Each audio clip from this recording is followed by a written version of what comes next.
Yo,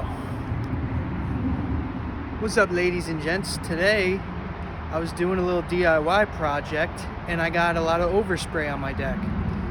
A lot of paint on here. I'll show you guys.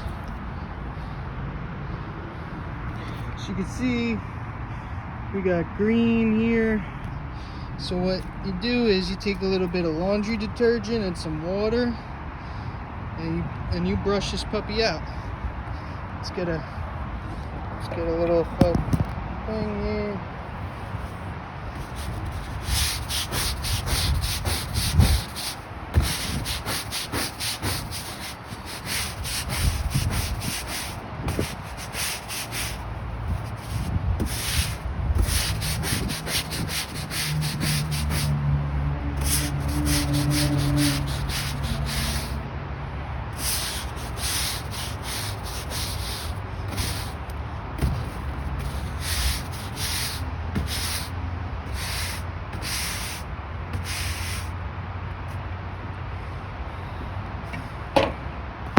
So as you can see, it's not perfect, but definitely better. It's coming off.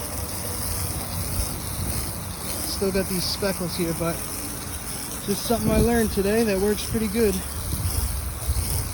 Have a good one, guys.